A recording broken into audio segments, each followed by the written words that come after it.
গত মঙ্গলবারের দিনকে আর কি লাস্ট ছিল আমাদের, মানে নমিনেশনের লাস্ট ডেট।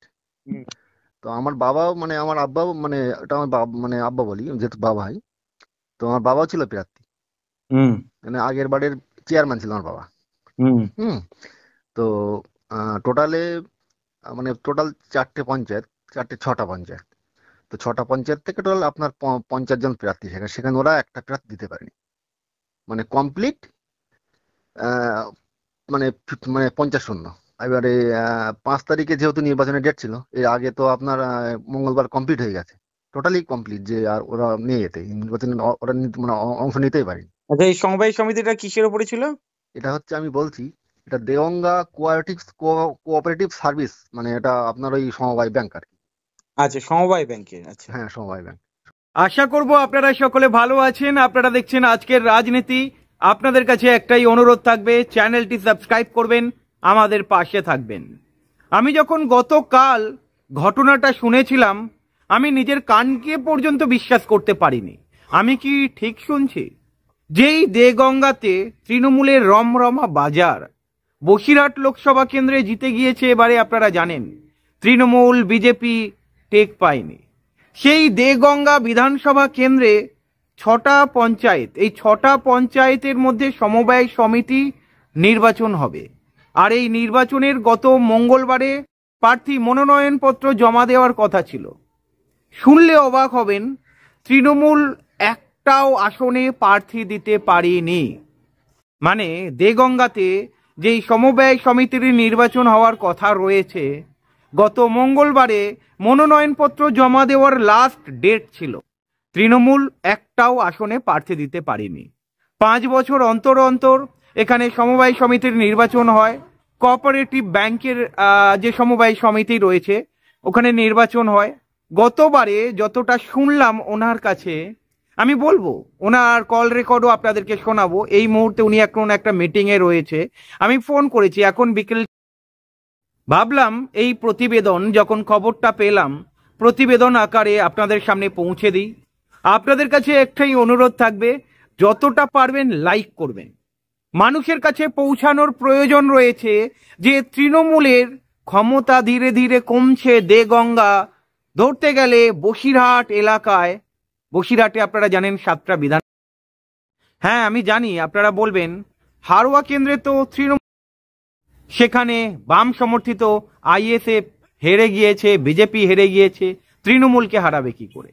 আমি বলছি দেগঙ্গা বিধানসভা কেন্দ্র, এই দেগঙ্গা বিধানসভা কেন্দ্রে 6টা পঞ্চায়েত এলাকা জুড়ে সমবায় সমিতির নির্বাচন হওয়ার কথা রয়েছে 5 তারিখে। সেই নির্বাচন আর হচ্ছে না। কারণটা জানেন? কারণ 50টা গোল দিয়েছে তৃণমূলকে। তৃণমূল শক্তিশালী ঘাঁটি। ওনাকে জিজ্ঞাসা করলাম এটা কি করে সম্ভব, যেখানে বসিরহাট কেন্দ্রের মতো জায়গায় তৃণমূল এতটা শক্তিশালী। বলছে সেটা ছিল গতবারেও সমবায় সমিতি নির্বাচনে এই বিজেপি 16টার বেশি আসন জিততে পারেনি। 50টা আসনের নির্বাচন হয়, আর এই 50টা আসনে এবারে 50টা আসনেই বিনা প্রতিদ্বন্দ্বিতায় সিপিআইএম জিততে চলেছে। খুব তাড়াতাড়ি ডিক্লারেশন হবে।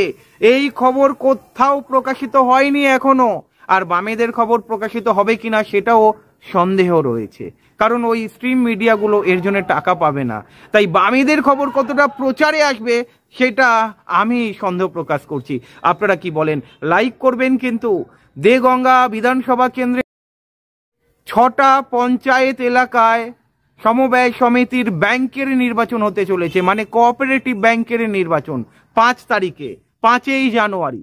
কিন্তু ওই 5ই জানুয়ারি আর নির্বাচন বোধহয় হবে না। তার কারণ তার আগেই ডিক্লারেশন হয়ে যাবে, বাম সমর্থিত যারা প্রার্থী রয়েছে তারা জিততে চলেছে 50টা আসনেই বিনা প্রতিদ্বন্দ্বিতায়। বিজেপি বলুন বা তৃণমূল বলুন, একটা আসনেও প্রার্থী দিতে পারল না। এটা অবাক করার মতো বিষয়। দেগঙ্গার উনি বলছেন আস্তে আস্তে ক্ষমতা কমছে, বিজেপি তৃণমূলের ক্ষমতা কমছে। উনি বলছেন মানে 2026-এ খেলা জমে উঠবে দেগঙ্গা বিধানসভা কেন্দ্রে। এবারে লড়াই হবে হাড্ডাহাড্ডি লড়াই। আর তৃণমূল যদি জেতে তাহলে ভাববেন গুন্ডামি করে, রিগিং করে, তাছাড়া তৃণমূল এই দেগঙ্গা বিধানসভা কেন্দ্রে জিততে পারবে না। ওখানকার মানুষ খেপে, এবং দেগঙ্গার সিপিআইএম সমর্থক যারা রয়েছে তারা চাইছে 2026-এ আইএসএফ যেন সিপিআইএম কে ওখানে সমর্থন জানায়। আর আইএসএফ যদি সিপিআইএম কে সমর্থন জানায় ওখানে, আর এর সম্ভাবনা প্রবল রয়েছে, ওনারা বলছেন আইএসএফ এর সঙ্গে নাকি সেইভাবেই কথাবার্তা হয়ে রয়েছে, এবারে দেগঙ্গাতে খেলা জমিয়ে দিতে পারে সিপিআইএম, আর সেভাবেই সুতো গোটাচ্ছে। আপনারা জানেন কিনা জানি না, সুজন চক্রবর্তী, পলাশ দাস আজকের দিনে এই দেগঙ্গা কাঁপিয়ে দিচ্ছে। সায়ন ব্যানার্জি, সুজন চক্রবর্তী, পলাশ দাসেরা দফায় দফায় প্রত্যেক সপ্তাহে, প্রত্যেক মাসে ওখানকার ডিওয়াইএফআই, এসএফআই, সিপিআইএম সংগঠন রাস্তায় বেরোচ্ছে। বাংলাদেশ ইস্যুকে কেন্দ্র করে বিভিন্ন দাবি দাবা নিয়ে এই সরকার অবহেলিত করছে ওখানকার মানুষকে। পরিযায়ী শ্রমিকের সংখ্যা বাড়ছে, নেই কোনো দেগঙ্গা এলাকায় কলকারখানা। আপনারা জানেন চাষের, আর দেগঙ্গাকে কি করে উন্নয়নের শিখরে নিয়ে যেতে হয় এই সরকার ভুলে গিয়েছে ওখানকার সাধারণ মানুষ, মানে সিপিআইএম সমর্থক। ওনারা বলছেন যদি সুষ্ঠুভাবে ভোট হয় না দাদা, এবারে 2026-এ সিপিআইএম কে ওখানে কেউ আটকাতে পারবে না। 2026 বিধানসভা নির্বাচনে দেগঙ্গাতে সিপিআইএম কে কেউ আটকাতে পারবে না। আর আইএসএফ এর সঙ্গে নাকি সেইভাবেই কথা চলছে, এবারে ওখানে আইএসএফ প্রার্থী দেবে না সিপিআইএম প্রার্থী দেবে, এবং আইএসএফ সমর্থন জানাবে। এই কথাটা আমার নয়, কিছু সংখ্যক মানুষ রয়েছে যারা আমার চ্যানেল ফলো করে, সিপিআইএম কর্মী, তারাই আমাকে কথাটা বলেছে, এবং আইএসএফ এর সঙ্গে মিলে মিশে কাজ করছে সিপিআইএম ওখানে, যেই খবর আপনাদের কাছে পৌঁছায় না। দারুণ একটা খবর আপনাদের সামনে দিলাম, দেগঙ্গাতে যে নির্বাচন হওয়ার কথা রয়েছে 5 তারিখে, মানে কোঅপারেটিভ ব্যাংকের সমবায় সমিতি নির্বাচন, সেইটা আর হচ্ছে না। তার কারণ তার ঘোষণা 50-এ 50টা আসনেই বিনা প্রতিদ্বন্দ্বিতায় বাম প্রার্থীরা জিততে চলেছে। তৃণমূল একটাও আসনে প্রার্থী দিতে পারেনি, বিজেপি একটাও আসনে প্রার্থী। কল রেকর্ডও আপনাদের সাথে শেয়ার করব, একটু সময় দিতে হবে। ওনারা ব্যস্ত রয়েছে, মিটিংয়ে রয়েছে, মিটিং শেষ হলেই আমাকে ফোন করবে বলেছে, এবং ফোন করলেই আপনাদের সামনে তুলে ধরবো। আর যার সঙ্গে কথা হয়েছে ওখানকার সম্পাদক রয়েছেন উনি, এবং এই সম্পাদক উনি কোন ডিপার্টমেন্টে রয়েছে সেটা আমার এখনো পর্যন্ত বোধগম্য নয়, জানা নেই। ফোন করবে তখনই আমরা জানতে পারবো, কল রেকর্ড আপনাদের সামনে তুলে ধরবো। দারুণ একটা খবর, আমি মনে করি বাম সমর্থক যারা রয়েছে তাদেরকে যথেষ্ট উৎসাহ দেবে।